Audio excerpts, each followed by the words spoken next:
No soporto estar en un país más surrealista que mis pinturas.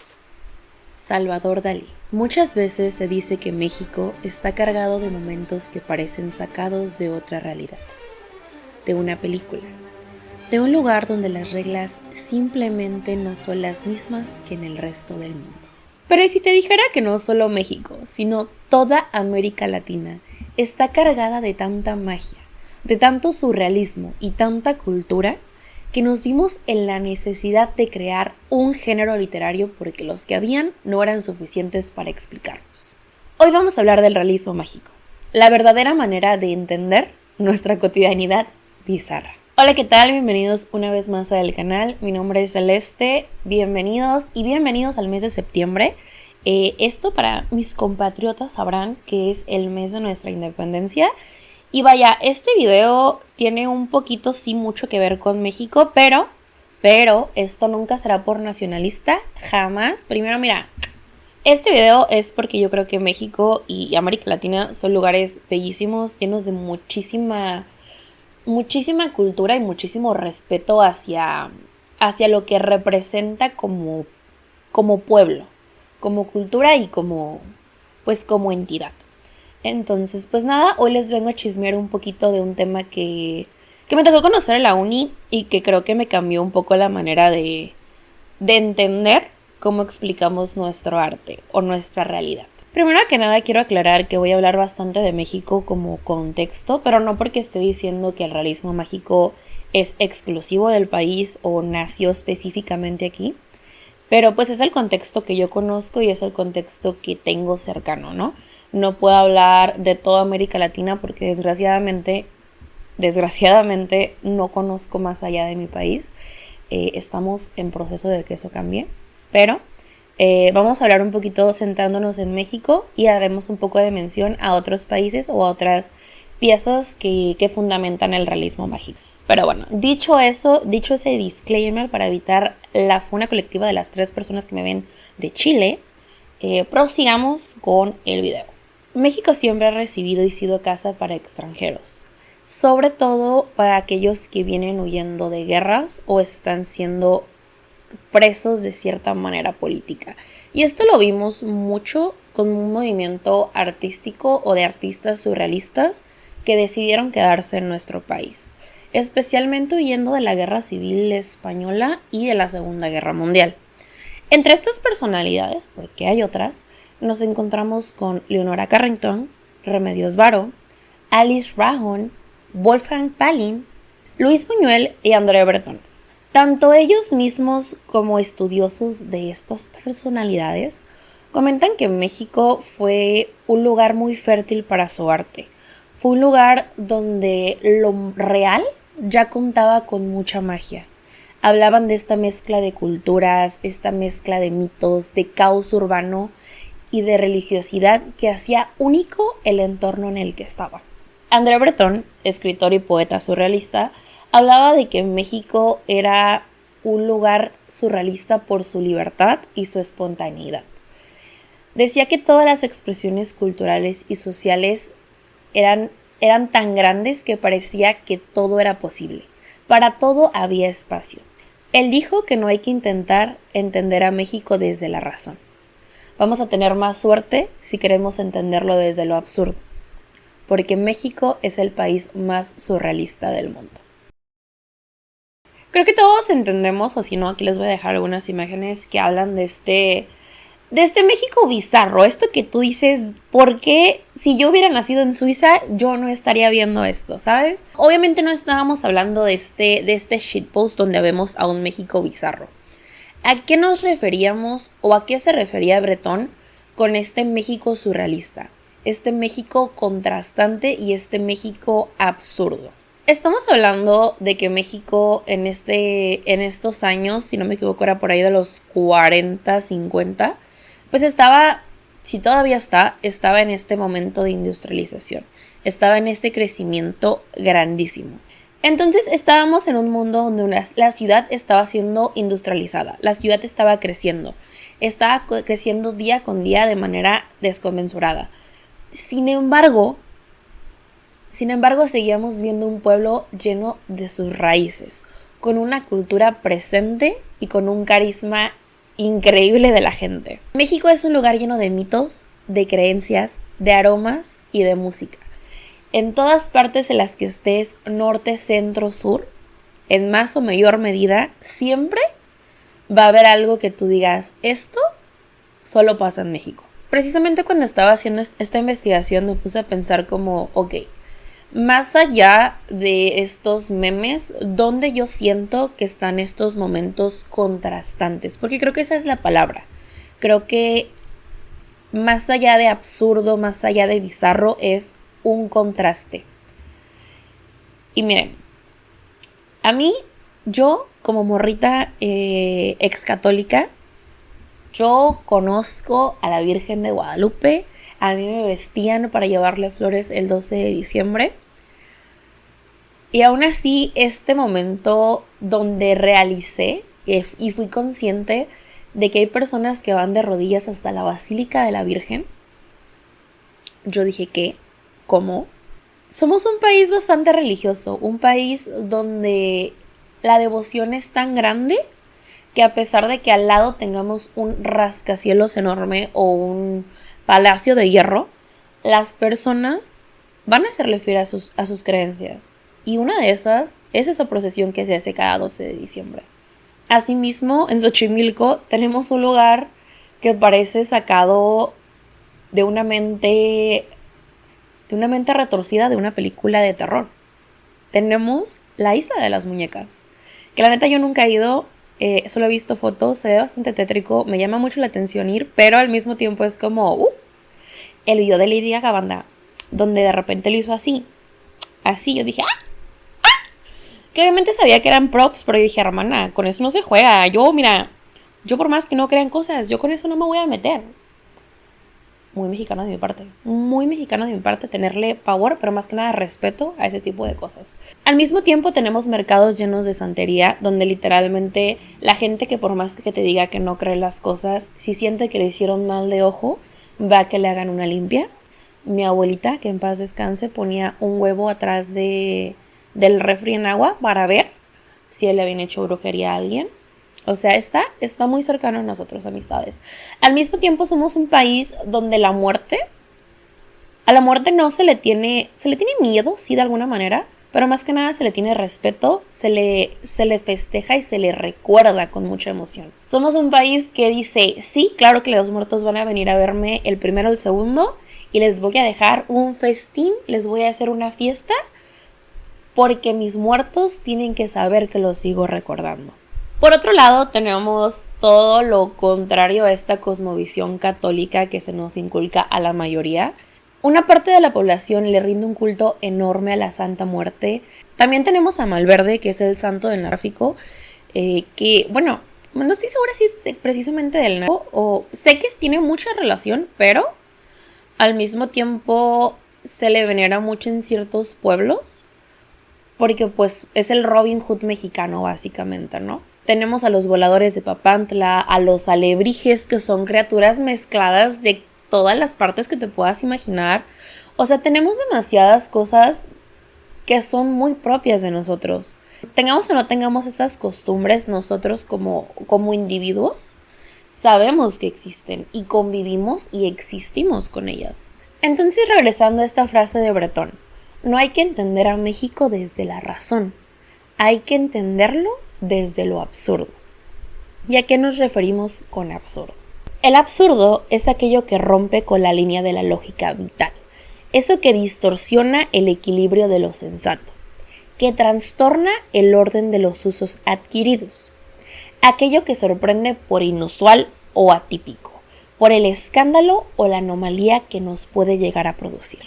Y todo esto que vivimos como absurdo, como imposible o que para otras personas puede parecer salido de un sueño, lo vivimos en México, lo vivimos en América Latina y no tenemos que justificarlo, porque simplemente lo vivimos, lo contamos y lo heredamos, nos lo vamos pasando con generación en generación. Y precisamente esa forma de narrar nuestra realidad, esta forma de habitar lo mágico, lo extraño, como algo tan cotidiano, es lo que da pie al realismo mágico. Es un movimiento literario surgido en América Latina a mediados del siglo XX. El boom del realismo mágico surge más o menos por ahí de los 60, 70, pero viene siendo presente desde los fines de los 40. En sus obras representa lo fantástico, lo irreal, lo extraño de una forma común y cotidiana. Ahora sí, lo más mundano es lo más mágico para nosotros, no hay distinción. Aspira a dar verosimilitud a lo irreal, manteniendo la cotidianidad de lo fantástico como una postura ante la vida. Y a ver, para entender el realismo mágico es importante hablar de que somos un pueblo colonizado. Muchos de los estudiosos del tema hablan que el realismo mágico es una respuesta o es una manera de luchar y de presentar nuestra literatura contra este pensamiento colonial. El realismo mágico intenta conciliar la realidad de los colonizadores, la realidad de los colonizados en un relato mixto e híbrido. No es ni tú ni yo, es esto que se gesta en medio. Da espacio a un lugar donde los elementos mágicos se presentan como cosas normales e inexplicables. Se tiende a ser muy narrativo y te mete dentro de lo que está pasando. No lo ves tanto como un externo, sino te toma de la mano y te lleva en este proceso y en este mundo que se te va a plantear. Trata normalmente temas como la identidad o la historia, ya sea del pueblo, de los mitos o de la gente como tal. Pero a ver, creo que algo que a mí me quedó un poco en duda cuando empecé a escuchar este tema fue qué es, qué no es y cómo no mezclarlo. Porque si bien les estaba hablando de surrealistas al principio, el realismo mágico no es surrealismo. Tiene que ver, sí, mas no es lo mismo. Y tampoco hay que confundirlo con la fantasía, porque son tres temas punto y aparte. Voy a desglosárselos un poquito. Vamos ahorita a empezar hacia grandes rasgos. Dentro del realismo mágico, todo lo imposible sucede de la manera más cotidiana, tanto que a nadie le causa sorpresa. El surrealismo viene del sueño, del delirio y rompe con toda la lógica de la realidad. Y la fantasía es un mundo alterno que se rige por sus propias normas. Es completamente separado de nuestra realidad, sin embargo no existe dentro de un sueño como lo hace el surrealismo. Vamos a entrar un poquito más en detalle si todavía no queda claro, porque yo sé que puede ser confuso. Dentro de la filosofía del surrealismo se habla de un ejercicio de libre pensamiento. Los surrealistas no se limitan ni por la moral ni por cánones estéticos. Su arte es tan libre como podría ser un sueño. Por eso se habla mucho de lo onírico. Cobra tintes que no tienen ninguna lógica. Inclusive llegan a decir que dejan ser el pensamiento tanto que el artista no lo manipula. Simplemente presta ya depende del arte, ¿no? Presta su lienzo, presta sus palabras para dejar que fluya una idea. Eso es el surrealismo. Viene de este libre pensar. La fantasía, por otro lado, es este mundo completamente lejano a nuestra realidad. Normalmente hay seres sobrenaturales o criaturas mágicas. Crean su propio mundo que se rige por leyes completamente distintas y nada que ver con lo humano y tangible. A menudo la fantasía tiende a ser preindustrial, es decir, vemos nula o muy poca tecnología porque la magia tiende a ser el motor de este mundo. Como por ejemplo en Harry Potter, amistades. En Harry Potter vemos que hay autos, vemos que al mismo tiempo en el lado de los muggles tenemos pues toda esta tecnología normal, sí, ya normal, casual. Pero en la parte mágica, a pesar de que puedan existir como el carro, pues el carro no se usa como carro. O el carro solo es como, porque este güey quería tener uno, no es porque sea algo normal dentro de este mundo de magia. También algo que es muy común dentro de la fantasía que no vemos en el surrealismo es que generalmente tiene una cultura propia. Sí se genera como todo este mundo y se genera tan bien que tiene sus propios gajes culturales o de rituales que son propios de este mundo en el que estamos. Y esos son los grandes rasgos de qué es realismo mágico, qué es fantasía y qué es surrealismo. Pero si no quedó claro, vamos a dar otra explicación. Si ya te quedó clara, mira, sáltate a este pedazo. ¿Cuál todavía no sé? Pero vamos a dar otro repaso. Entonces, del realismo mágico está atado innegablemente a la cultura del lugar donde nace. Tiende a cuestionar las realidades sociales, porque normalmente, como es esta mezcla entre no soy ni el pueblo ni soy lo colonizado, siempre existe como esta constante lucha, o hay un momento en el que chocan estos dos mundos. La magia es algo natural del mundo, es bastante descarada, pero al mismo tiempo es lógica, sucede y no sorprende a nadie, ¿no? Y a pesar de que pueda estar en lugares que no existan, porque hay pueblos que se crean para esto, como por ejemplo Macondo, después hablamos de Son 100 años de soledad, son pueblos que de cierta manera sí te dan un contexto, porque están atados una vez más a esta lucha que tenemos entre lo originario y lo externo. Entonces, de una u otra manera, está ahí el tiempo. La fantasía, por otro lado, no tiene una región definida, o si sí, es una región que se crea para definirse. Normalmente se le ve como un escape a la realidad, y la magia establece todas las reglas que rigen a este mundo. Generalmente está en un tiempo pasado. Y el surrealismo, por otra parte, tampoco tiene una región definida, por esto de que es dentro de un sueño, sucede y es. Entonces no lo podemos definir dentro de ningún contexto ni temporal ni espacial. No tiene ninguna ley que lo rija más allá, que ahora sí lo que te dé el pincel, lo que te dé la mente, como suceda. Y tiende a este libre pensamiento. Deja que el inconsciente genere. Y por esto mismo, pues tampoco tiene un tiempo definido.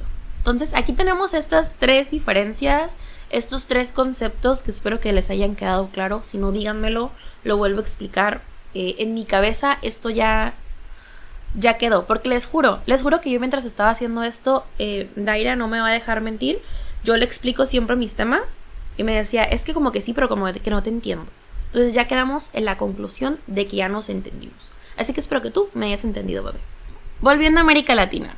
Víctor Hugo Ramos nos habla de que la identidad latinoamericana se basa en una trayectoria histórica, cultural y de civilización continental, que es nutrida de diferentes diversidades, contradicciones y asimetrías. Entonces nos habla de que América Latina no es indígena, no es europea, no es africana, ni siquiera es la suma de todas estas culturas, sino es una nueva civilización que emerge a partir de la colonización, crece con su independencia y se renueva constantemente.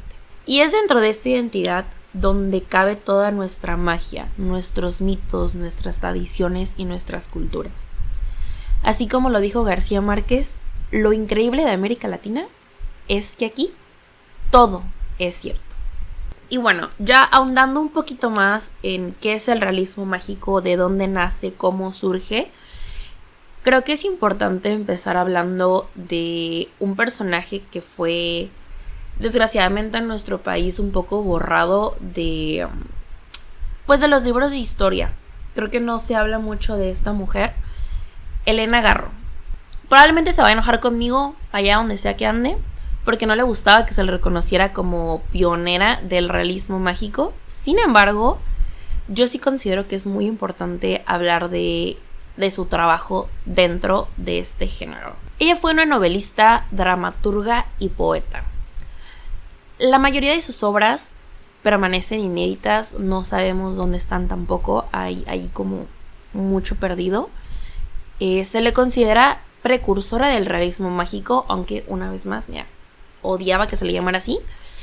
Y ella fue perseguida por su crítica. Helena Garro era una mujer muy controversial, una mujer que si algo no le parecía o si algo sentía que no era justo, ella lo señalaba. Fue perseguida políticamente por hacer acusaciones contra el partido que estaba en ese momento en el poder, el PRI, sorpresa de nadie, y específicamente lo que la hizo huir a Francia fue este levantamiento estudiantil que se vivió en el 68, mismo que terminó con una terrible situación, la masacre de Tlatelolco. Ella la acusaron de que ella estaba participando dentro de este movimiento, como que estaba levantando a las personas. Y asimismo, cuando sucedió este suceso del 2 de octubre, ella empezó a decir, esto sucedió porque alguien mandó a que se hiciera. Y este alguien, pues obviamente era el poder que estaba, pues, rigiendo al país. Entonces esto la obligó, 1, a salir del país y 2, a que su nombre fuese borrado de nuestra historia, a que si ella estuviera ahí, no se hablara de ella. Asimismo, ella denunció muchísimo el machismo y el clasismo que existía en México, tanto en las letras como en la sociedad. Criticó mucho a los intelectuales y a todos los académicos que se ponían esta máscara de comunistas, de pensar en el pueblo y en el poder del pueblo, cuando al mismo tiempo eran amigos de políticos y se codeaban con gente de mucho dinero. Entonces ella decía que no solo era hablar por hablar o hablar por representar un algo, sino realmente vivir y creer en esto que estás defendiendo. Que yo creo, mira, la boca llena de razón tuvo esa mujer. Asimismo, ella dijo que no podía escribir de nada que no fuera biográfico.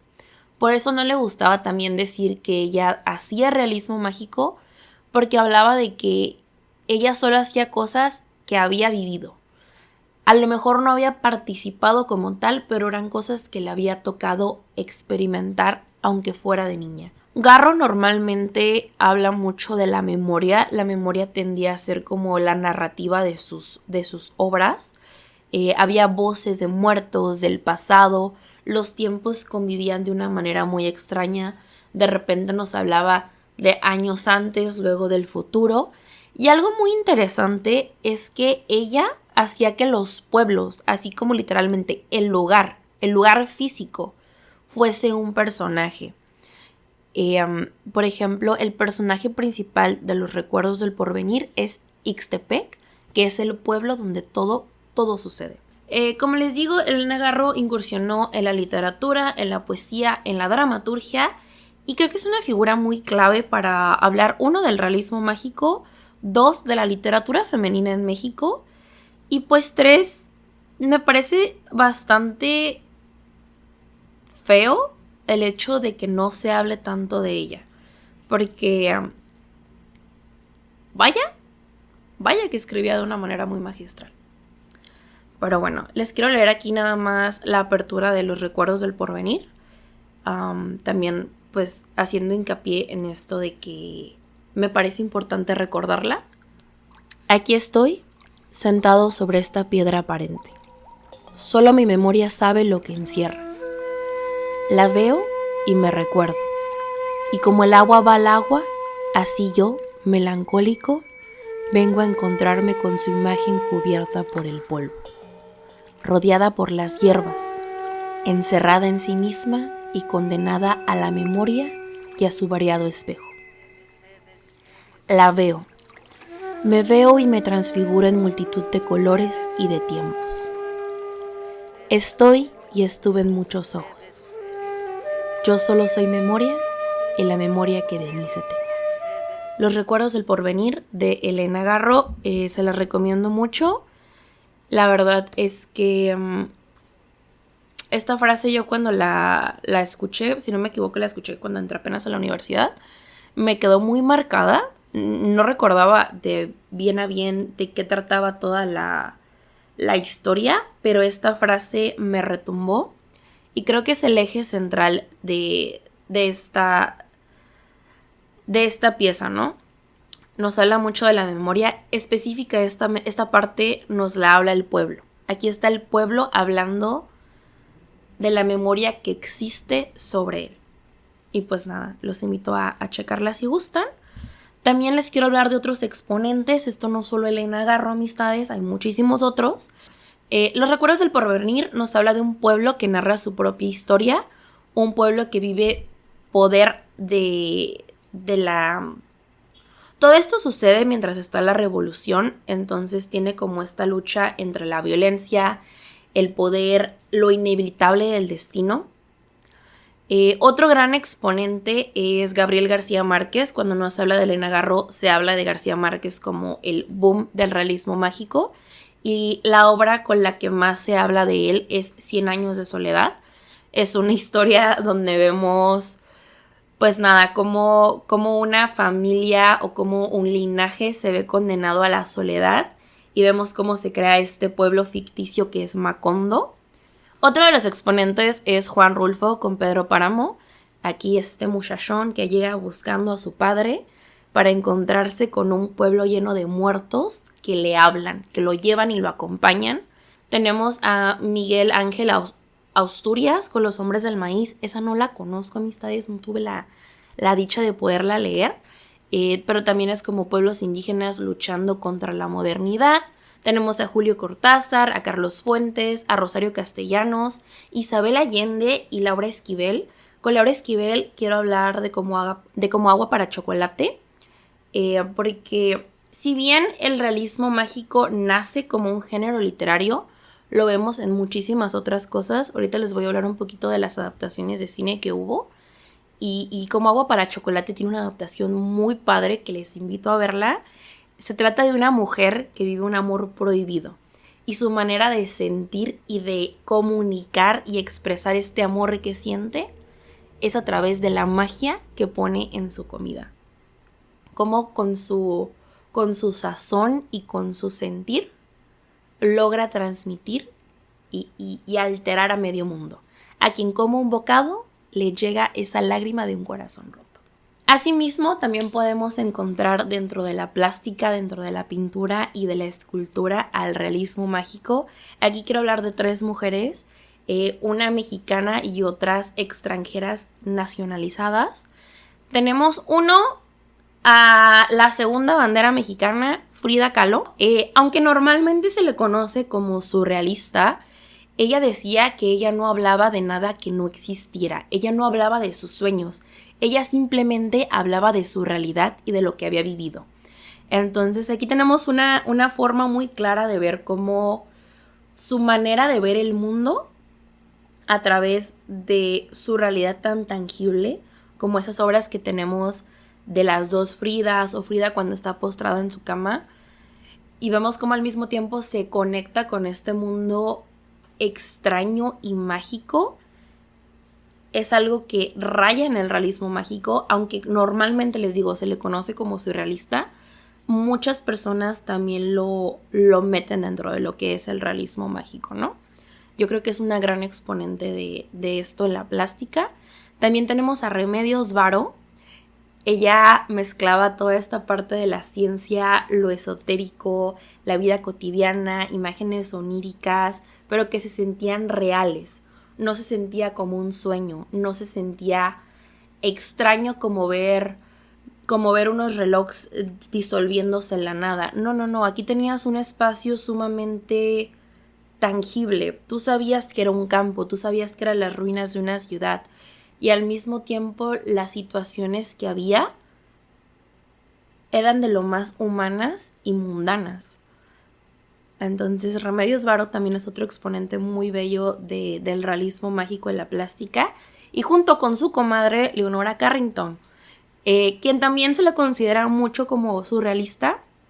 Siento que también eso tiene mucho que ver con que pues lo asociamos mucho con lo literario, pero su imaginario también era muy, muy conectable a esta realidad latinoamericana que le tocó experimentar cuando decidió venir a mudarse a México, ¿no? También mezcla como estas...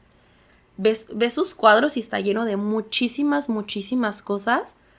Pasa de todo y aún así hay cosas que se sienten muy naturales, muy cotidianas.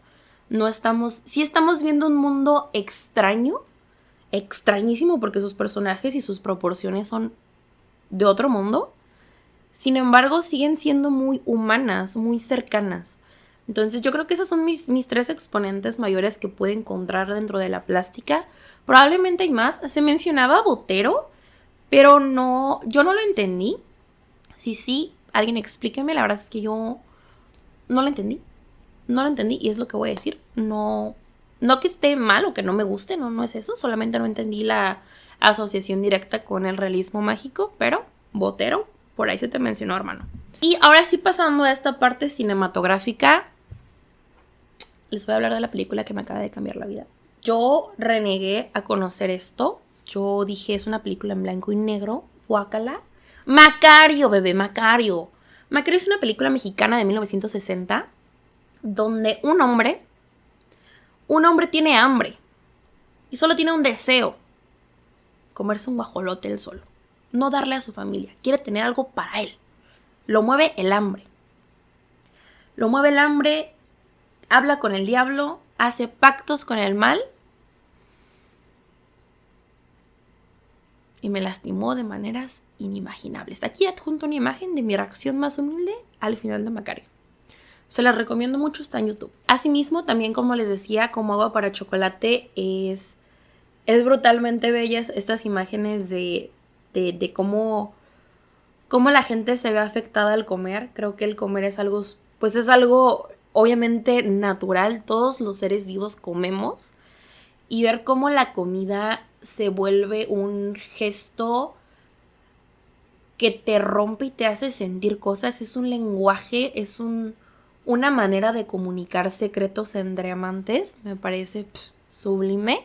Otra película muy buena que aquí les quiero recomendar, esta es mucho más contemporánea, Sueño en otro idioma. Sueño en otro idioma nos habla de un pueblo donde la lengua se está perdiendo, uno de estos pueblos originarios donde ya solamente 2 personas hablan la lengua indígena y llega una persona a querer aprender, ¿no?, para rescatarla.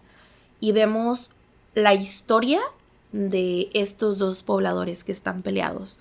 Y está muy padre porque se nos habla de... Hay una imagen muy bella que es una cueva donde se habla con los muertos. Se habla mucho de este pasado dentro de Sueño de otro idioma. Se las recomiendo también muchísimo. Sacaron una versión de 100 años de soledad en Netflix. Sacaron una serie. También está muy padre. La neta, yo quise leer 100 años de soledad cuando estaba en la secundaria. No lo logré. No sé si porque estaba en la secundaria o porque he visto y me salió un video donde me estaban explicando una morra que me gustó mucho sus videos de libros. No recuerdo su nombre, aquí se los pongo. Donde comentó que leer 100 años de soledad verdaderamente es difícil. Sobre todo por este pedo de que todos los personajes se llaman muy similar. La serie es una gran aproximación a la obra si quieren checarla. También tenemos la adaptación de Pedro Páramo. Netflix estuvo como que sacando o como que le está empujando a esta literatura latinoamericana, como que la quiere impulsar. Y pues nada, ahí está Pedro Páramo. Otra que les quiero decir, que justo estaba checando antes de empezar a grabar este video, peruana, La Teta Asustada. Así es, La Teta Asustada. ¿De qué se trata? Es una enfermedad donde las mujeres que fueron violadas le pasan a través de la leche materna el miedo y el pavor a sus hijos. Y no te mames, no la terminé de ver porque no me dio todo el tiempo, ahorita la voy a continuar. Pero está canija, esa también está aquí en YouTube, se las recomiendo, la checamos juntos si quieren. Pero aquí podemos ver un poquito más el realismo mágico dentro de la parte pictórica. Está muy padre como dentro de todas estas películas se nos abre este espacio que les digo que es muy inmersivo. Te mete, lo habitas y es como... Te lleva la narración porque muchas de estas tienen un narrador de por medio, pero no es como que te lo narra y ya. Te narra y te introduce en la historia. Y es que es una manera muy natural de cómo funciona la literatura dentro del realismo mágico, ¿no? Es muy, te invito a meterte.